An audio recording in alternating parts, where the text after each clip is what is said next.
Selamat pagi, saya bernama Jerry Harapan Tarigan dari kampus Universitas Metodis Indonesia. Saya berasal dari kelas 6 SIP. Di sini saya ingin membacakan pembuatan portofolio aplikasi Dinas ABC. Penulisnya Muhammad Hardian Arinugroho, Hakim Ghazali. Jurus Sistem Informasi, Fakultas Teknologi Informasi, Institut Teknologi 10 November atau ITS, yang beralamat di Jalan Arif Rahman Hakim, Surabaya.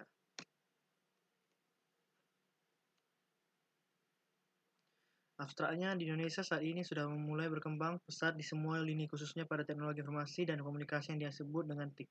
Dinas ABC dalam menjalankan tugasnya sehari-hari telah menerapkan penggunaan aplikasi yang diterima dari dinas instansi lain. Tetapi sebagian besar pelaksanaan pekerjaan mereka masih manual. Maka dari itu, hasil dari tugas akhir ini yang merupakan portofolio aplikasi untuk Dinas ABC diharapkan dapat menangani dan menyelesaikan permasalahan pengembangan aplikasi yang akan datang untuk dinas tersebut.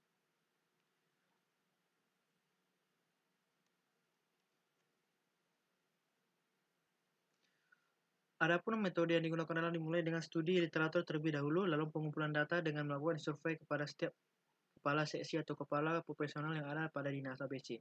Pada tahapan berikutnya adalah memahami kondisi saat ini, yaitu meliputi analisis internal bisnis, analisis eksternal bisnis, analisis internal SCTI, analisis eksternal SCTI, kemudian tahapan interpretasi kebutuhan dan dengan menggunakan metode analisis balance, scorecard, dan critical success factor atau CSF, serta analisis tupoksi.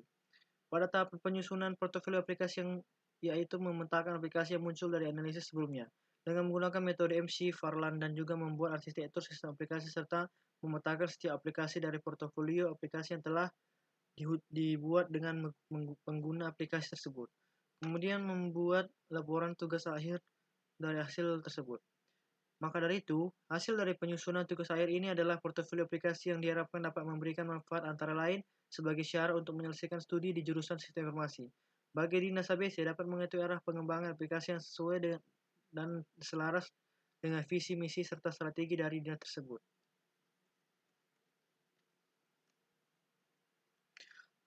Portofolio aplikasi merupakan dokumen perencanaan strategi sistem informasi yang berisi aplikasi yang telah diimplementasikan saat ini. Aplikasi yang dibutuhkan dan aplikasi yang potensial. Potensi aplikasi yang muncul ditinjau dari visi, misi, serta tujuan dari organisasi tersebut. Penggunaan TIK pada era sekarang ini memaksa perusahaan atau instansi untuk menginvestasikan IT yang selaras dengan strategi perusahaan atau instansi tersebut. Dan seringkali pihak strategis organisasi menginginkan investasi IT yang sesuai dengan proses bisnis organisasi dalam hal ini pada studi kasus Dinas ABC. Dinas ABC ini adalah salah satu SKPD yang telah menerapkan dan menggunakan teknologi informasi berupa aplikasi untuk melaksanakan tugasnya. Akan tetapi, sebagian besar pelaksanaan tugas sehari-hari di Dinas ABC masih dilakukan secara manual. Di samping itu, Dinas ABC berkeinginan untuk meningkatkan kinerja layanan terhadap publik dengan teknologi informasi, dikarenakan belum adanya dokumen acuan pengembangan aplikasi yang sesuai dengan tugas, pokok dan fungsi atau tupoksi yang ada pada dinas tersebut agar dapat meningkatkan kinerja. Hal ini juga diperkuat dengan adanya Impres nomor 3 tahun 2003 mengenai kebijakan dan strategi nasional pengembangan e-government berisikan bahwa setiap institusi daerah harus memiliki rencana pengembangan Master Plan Teknologi Informasi untuk menunjang e-government. Dalam hal ini, portofolio aplikasi adalah salah satu bagian Master Plan Teknologi Informasi. Maka dari itu, hasil dari tugas akhir ini adalah membuat perencanaan pengembangan aplikasi yang selalu yang disebut portofolio aplikasi untuk Dinas ABC. Diharapkan dengan adanya portofolio ini dapat membantu Dinas ABC untuk merencanakan perkembangan aplikasi jangka panjang mereka yang sesuai serta selaras dengan visi, misi, dan tujuan Dinas ABC. 1. Pendahuluan. Di Indonesia saat ini sudah mulai berkembang pesat di semua lini khususnya pada teknologi informasi dan komunikasi yang disebut dengan TIK. Penggunaan TIK telah menjembar di seluruh sektor baik di sektor pemerintahan hingga swasta memanfaatkan kemajuan teknologi informasi. Pada sektor pemerintahan yang terdiri dari beberapa satuan, kerja perangkat daerah SKPD atau SKPD kebutuhan akan informasi dari internal SKPD sangat luar biasa. Dikarenakan SKPD bersifat struktural dan membidangi masing-masing bagian yang sudah ditugaskan oleh kepala daerah yang bersangkutan.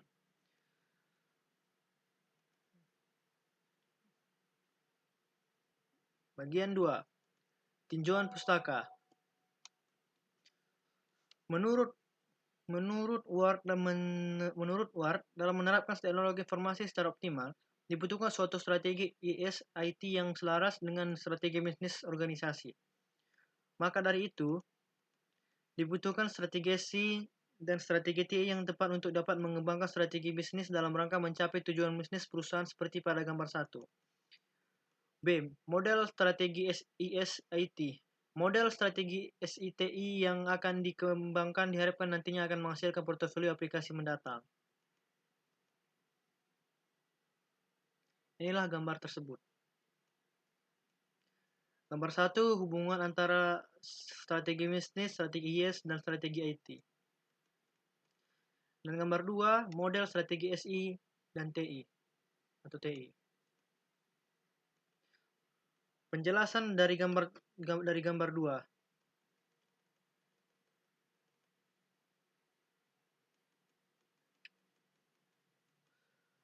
1. Masukan.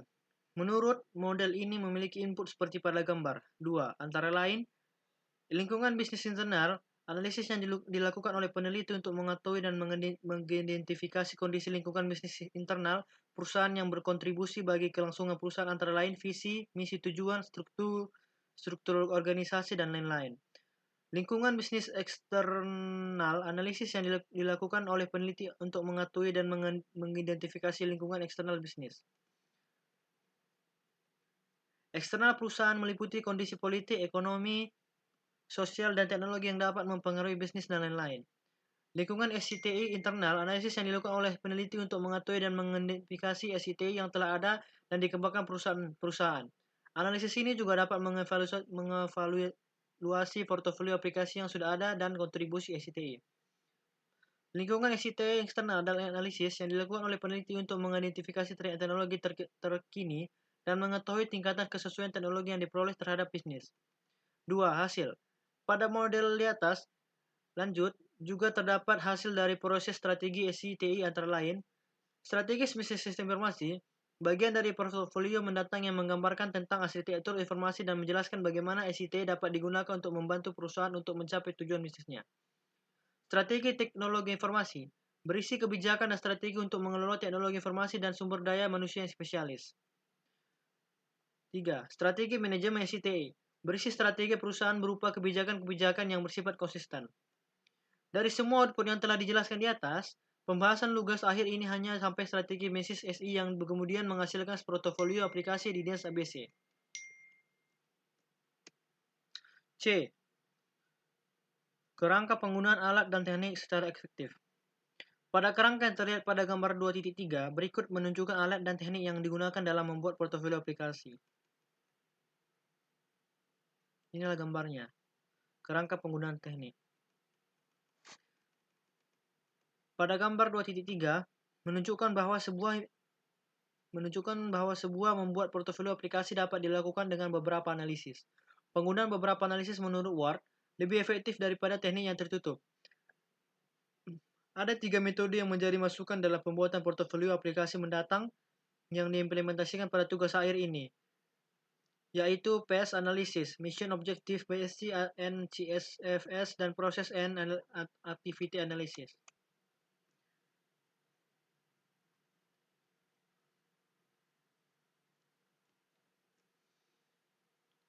D. Analisis situasi terkini organisasi.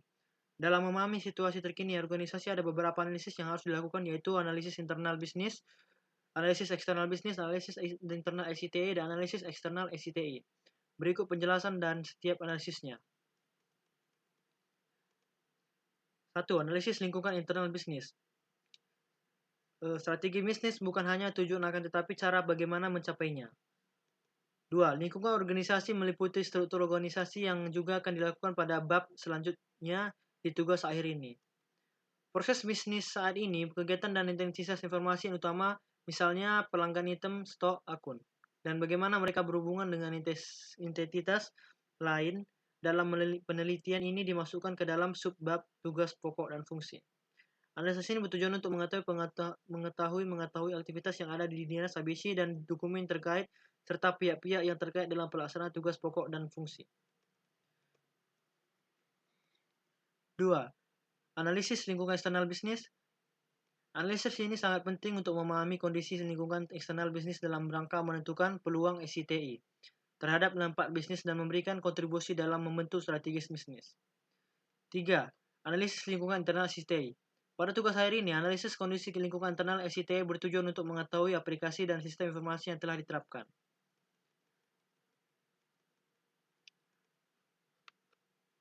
4.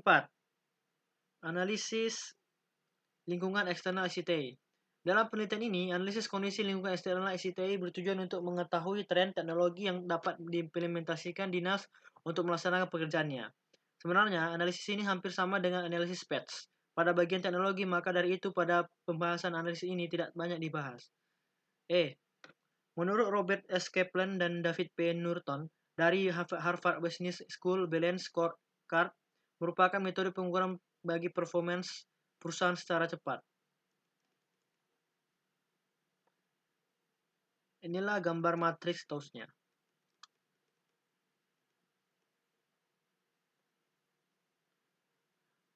Pada gambar 5 itu, membantu pihak perusahaan untuk dapat menjelaskan kinerja organisasi atau perusahaan dengan 4 perspektif dari metode tersebut. Keempat perspektif itu adalah perspektif finansial, perspektif customer atau pelanggan, perspektif internal proses, perspektif inovasi dan pembelajaran. Akan tetapi pengerjaan tugas akhir ini, balance score yang dipakai adalah balance score untuk public sector, seperti yang terlihat pada gambar 2.5 berupa peta strategi menurut Howard Rom.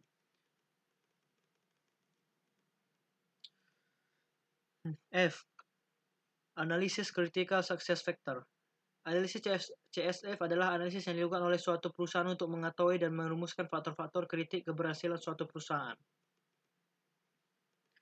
G. Interpretasi kebutuhan informasi dan potensi aplikasi mendatang. Dalam menginterpretasikan kebutuhan mendatang, tahapan yang harus dilakukan adalah menganalisis balance scorecard dan critical success factors dan pemunculan potensi. 1. Analisis balance scorecard dan critical success factor. Pada menganalisis dengan menggunakan balance score atau BSC dan critical success factor atau CSFS, analisis BSC dan CSFS pada tugas akhir ini terjadi penggabungan metode BSC dan CSFS yang selanjutnya akan dibahas pada bab interpretasi kebutuhan mendatang. Dikarenakan dinas BSC sudah memiliki strategi bisnis, maka dapat langsung dijadikan objektif yang selanjutnya dipetakan ke dalam 4 perspektif yang ada pada BSC, yaitu perspektif finansial atau keuangan. 2. Pemunculan aplikasi dan hasil analisis tupoksi. Dalam bagian ini, pemunculan aplikasi tidak hanya dilakukan dengan melihat objektif dinas, akan tetapi juga melihat dari sisi operasional dengan menggunakan analisis tugas pokok dan fungsi atau tupoksi yang memunculkan kebutuhan informasi dan potensi aplikasi.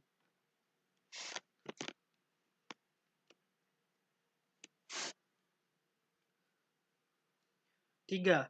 Penggabungan potensi aplikasi. Dalam subbab terakhir pada bab interpretasi kebutuhan, mendatang bertujuan untuk menggabungkan hasil pemunculan potensi aplikasi agar dapat mengetahui hasil penggabungan potensi aplikasi dari analisis internal, SCTI, analisis PETS, analisis PSC, dan CSFS. H. Portofolio aplikasi McFarland. Portofolio aplikasi harus direncanakan dan dikelola menurut atau kontribusinya bagi bisnis sekarang maupun yang akan datang. Model portofolio tradisional lebih menitikberatkan pada hubungan antar sistem dan tugas yang dilakukan daripada tinjauan terhadap kesuksesan bisnis. Sebuah konsep portofolio aplikasi bisa diturunkan dari matriks aplikasi McFarland yang mempertimbangkan kontribusi IT pada bisnis sekarang dan ke depan. Gambar 7, portofolio aplikasi McFarland.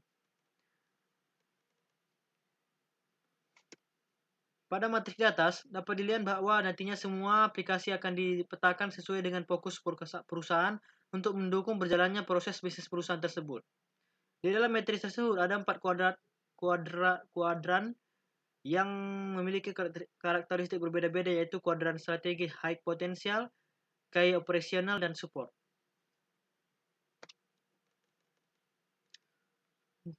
Satu, peta sistem aplikasi.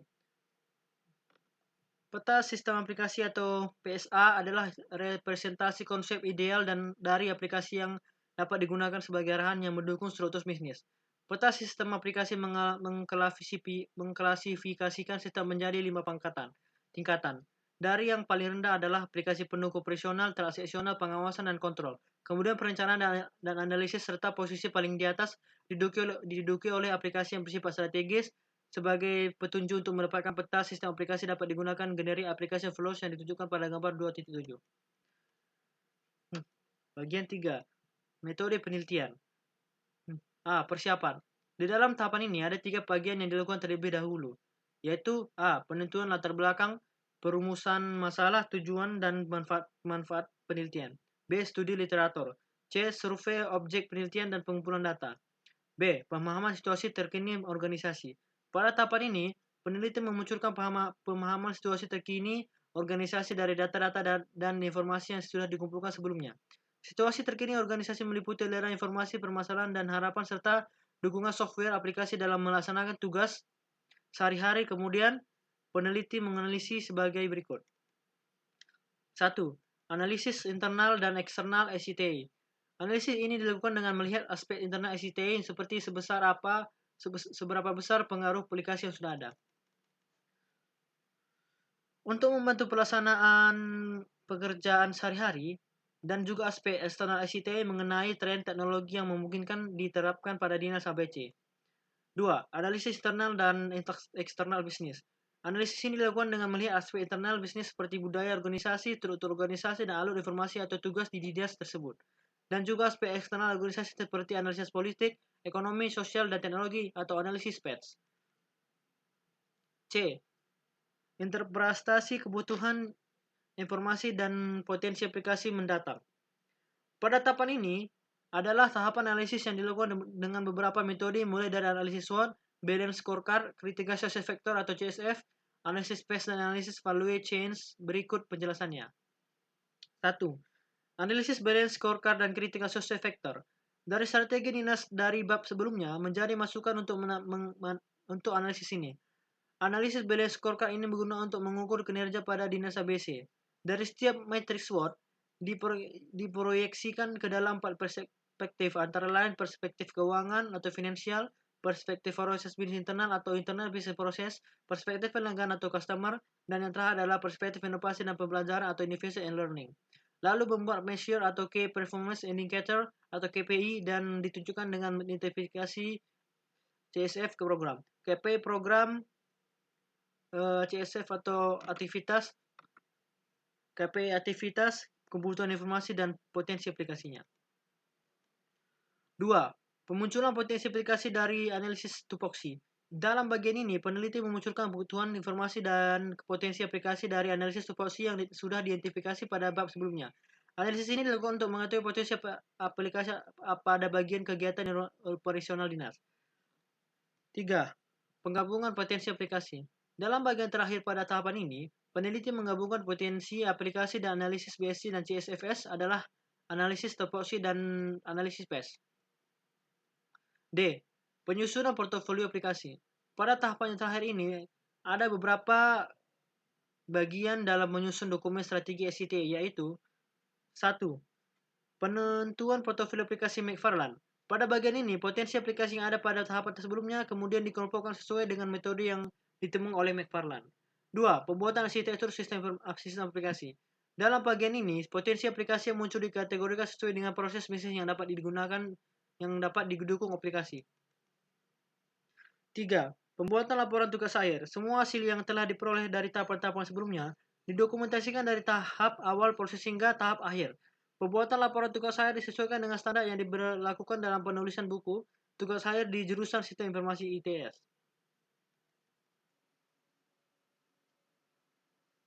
4. Pembahasan.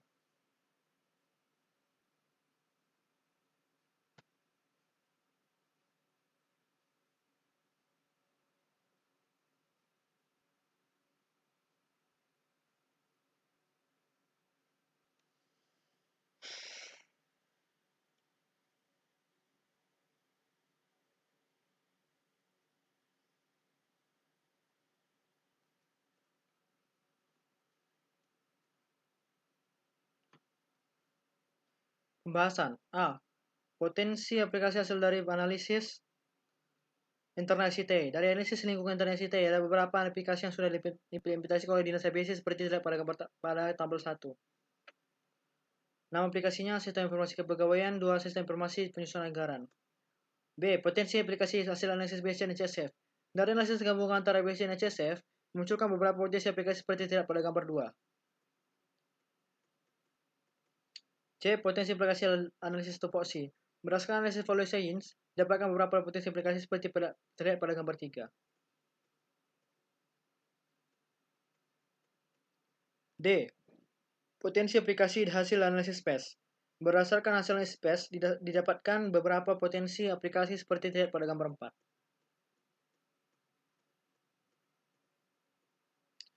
4. Penggabungan potensi aplikasi. Berdasarkan keseluruhan analisis, maka didapat potensi aplikasi yang dibutuhkan oleh Dinas ABC. Dalam melaksanakan pekerjaannya, dikelompokkan berdasarkan matriks MC Farland seperti terlihat pada tabel 5 sampai tabel 8. Ini dia.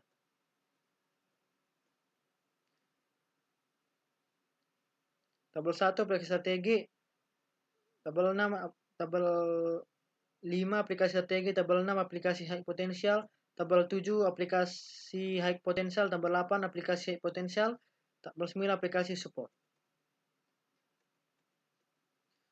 Kesimpulan, berdasarkan dari pengerjaan tugas akhir ini dapat diambil kesimpulan sebagai berikut.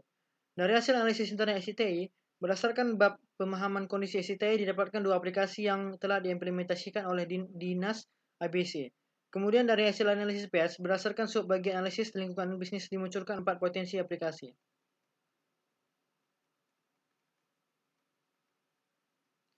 2. Dari analisis balance scorecard dan critical success factor menghasilkan 9 potensi aplikasi. Kemudian dilakukan juga pemunculan potensi aplikasi dari analisis tupoksi menghasilkan 14 aplikasi. 3. Dari keseluruhan analisis berdasarkan bab, pemahaman kondisi terkini dari organisasi dan bab interpretasi, kebutuhan informasi dan potensi aplikasi, memunculkan 14 aplikasi yang dibutuhkan dinas yang diharapkan dapat membantu pelaksanaan pekerjaan. Kemudian aplikasi tersebut dikategorikan dengan penggunaan matriks McFarland untuk mengetahui kontribusi ST terhadap proses bisnis. Pemetaan tersebut menghasilkan satu aplikasi tersebut termasuk aplikasi strategis. 2. Aplikasi termasuk aplikasi high potential.